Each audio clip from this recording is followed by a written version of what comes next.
please watch my lonely heart. Tinc la sensació que pel fet de, suposo, per l'idioma i és cert, pel tipus de música, jo sóc conscient que no és un estil de música, diguem-ne, de masses.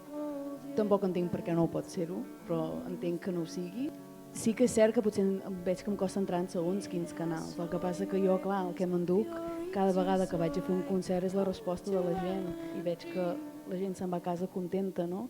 Venen, em compren discos o venen i s'acosten i diuen ostres, m'ha agradat molt això, no et coneixia però que bé com ho he passat, no? Llavors sí que crec que hi ha com una mena de canals molt determinats que sembla que si no fas una cosa que està preestablerta no hi tens cabuda, però això no vol dir que la gent o el públic, diguem-ne, no? Com es tracta en aquest cas l'audiència del públic, no vol dir que no estigui interessada ni que no li pugui interessar.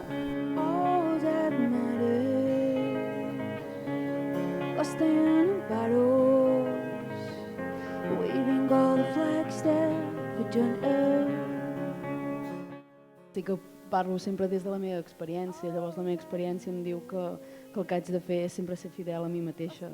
Llavors no puc entrar a l'estudi pensant en què pensarà la gent del que jo estic fent, no? Perquè bàsicament tu quan t'embarques en un projecte d'aquesta envergadura, no? Perquè demana sacrificis, demana haver de deixar de fer coses, demana apostar, no? Directament, i per tant quan apostes per alguna cosa vol dir que n'hi ha d'altres que en deixes de banda.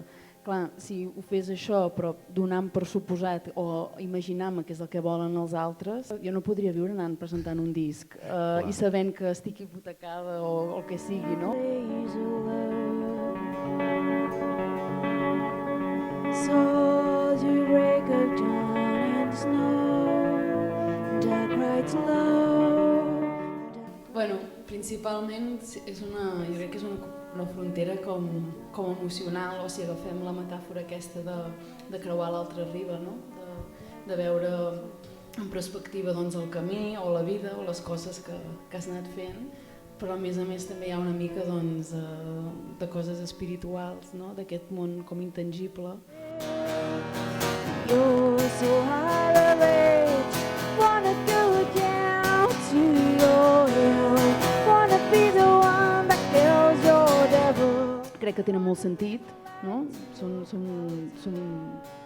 Tenen molt a veure tant les unes com les altres i per tant vaig decidir deixar la cara com intacta, no? Amb aquest primer, el que seria aquest EP, però vaig voler-ho com diferenciar. Llavors, com que totes tenien molt a veure també tant amb temàtica i també evidentment amb sonoritat, per això vaig decidir fer cara A i cara B, però no vaig pensar gens en guardaré aquestes per si de cas. The queen of nowhere, open